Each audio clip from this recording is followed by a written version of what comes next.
We're going to first tonight talk about planning skills, executive function, and goal setting.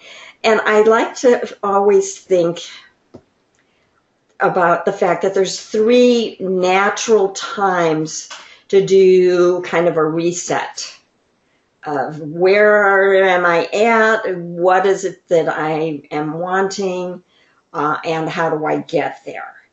And I'm going to talk a little bit about executive function because these planning skills and setting goals are all part of executive function. So I'm going to explain that. But the three times of the year that are the perfect times, that really lend themselves to a reset, obviously are going to be January because it's the beginning of a new year. Mm-hmm. Birthday, because it's the beginning of a new calendar year for you. I always think on my birthday, okay, where am I at now? Am I where I want to be? What kinds of goals do I want to set between now and my next birthday? The third time is if you're a student or a teacher.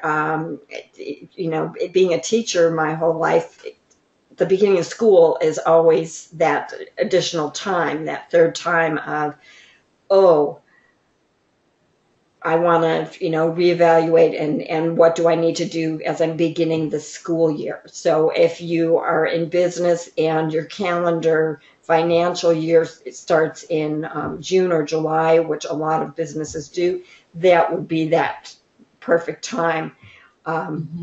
Schools typically are going to be at the beginning of the school year.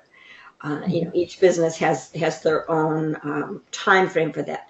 Some people may do that at tax time after doing their taxes. Oh, you know what we did last year didn't really work too well. Maybe we need to regroup and think about what do we want to do next year. So like I say, there are numerous times throughout the year that kind of lend themselves to a reset of where am I at and where do I want to be. And so those are important things to key in on because doing goal setting just once a year, it helps, but it may not be the most effective thing. So, we want to think when are some times that really lend themselves easily to review. And we're going to talk about some of that with the new forms. So as we get into this, executive function is a term that's used to describe a set of mental processes that helps us connect past experience with present action. We use executive function when we perform such activities as planning, organizing, strategizing, and paying attention to and remembering details.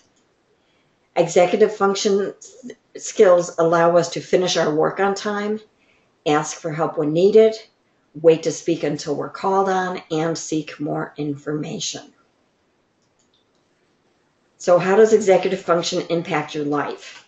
Executive function modulates the intensity of perceptions, feelings, thoughts, and actions.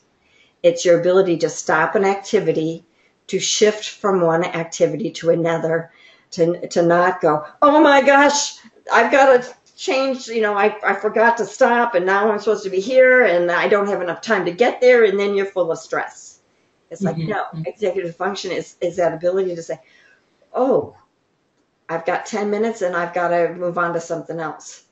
In fact, yesterday we were cooking dinner, and the first question was, we were making a roasted chicken, and we had butternut squash, and we had onions and mushrooms and fennel and all kinds of good stuff going on in the oven. And so the first thing was, did we have another vegetable that we wanted to cook, or do we just want to use some cultured vegetables? And we decided, well, we'll just use some cultured vegetables. That's easy. Just take them out of the fridge. They're already ready.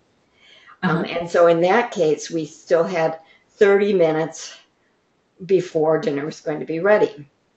Well, my husband has an eBay store. He's an antiquarian books seller, which means rare and antique books and pamphlets and things, very interesting, unusual pieces. And so he was working on putting more things up on an auction Even though it was Sunday. He doesn't normally do that on Sunday, but, you know, it was like, okay, it's the first of the year. I need to get some more things up.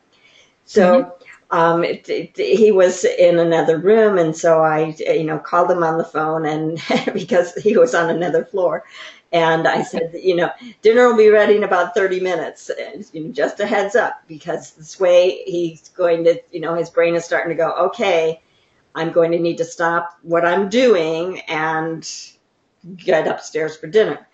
And so then when it got to be 5 minutes before dinner, I called again and said, okay, 5-minute warning. And so that helped him to shift and, you know, and be present exactly when he needed to be present. So, you know, those are executive function skills. And what I was doing was kind of assisting in that by giving him a heads up. As parents, we do that often with our kids, you know, and in 10 minutes, you're going to have to stop because you're going to need to brush your teeth and get ready for bed. If you just wait until it's time to be getting ready and going to bed, I know my grandkids they push every step of the way. But if you say, okay, here's your 10-minute warning, it's much easier for them to adjust to it. Well, when you have good executive function skills, you're able to do this on your own. Executive function is not totally intact to your mid-20s, so we can't expect kids to automatically know how to do this. So as a parent, we want to be assisting them with this. But that particular piece is your ability to stop and shift and go from one thing to another, you know, without a fuss. You know, it's just easy. Okay. Executive function is also your ability to be flexible and adjusting to situations, your ability to anticipate outcomes and inhibiting impulsive responding, and your ability to maintain a sense of balance. So there's certain steps to improving executive function, but the steps to improving executive function are your ability to plan, your ability to manage time, organizing, prioritizing, inhibiting focus and task initiation, as well as task persistence, transitioning, working memory, detail, reflect, and emotional regulation. The things that we're going to be going over with our planning today and our goal setting are going to be involving several pieces of this, such as the planning piece, time management, organizing, and prioritizing. And when you do that, a lot of these other pieces start falling into place. Okay. So we have a mountain here, and we want to climb the mountain. So we're going to set up a goal. So what kind of goals can you have? And should you set 5 goals, or should you set 1 goal, or should you set 3 goals? What are your thoughts?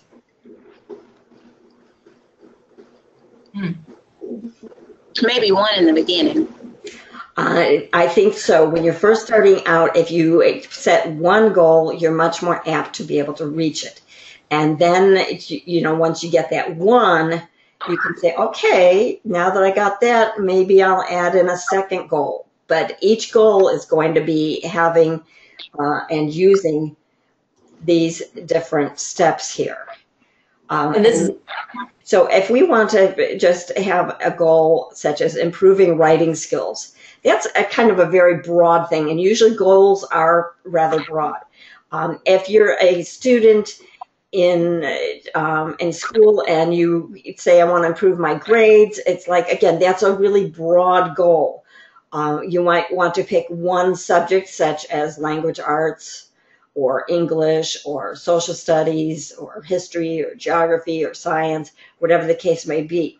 If you're currently making C's and D's, you could say my goal is to get an A, but that's not real, you know, very realistic to jump from, you know, that low all the way up to an A. That might be your ultimate goal, but you might need to set some intermediary goals to get there so that you can have this feeling of success.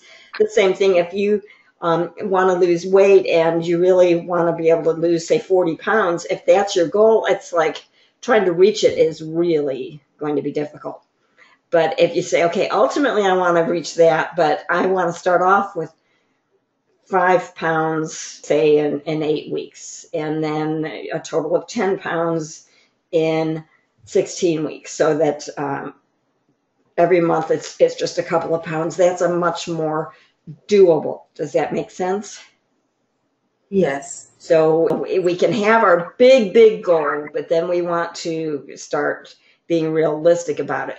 So we're going to put in some improved writing goals, skills goals, and then we're going to talk about how do we prioritize, and then how do we look at those little bit shorter term goals.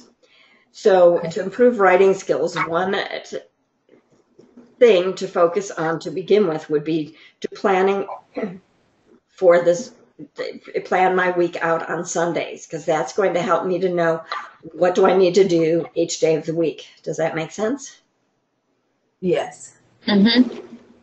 And then I want to use daily to-dos every day, because every day I can chunk things down and make it realistic about what can I really do to achieve that goal.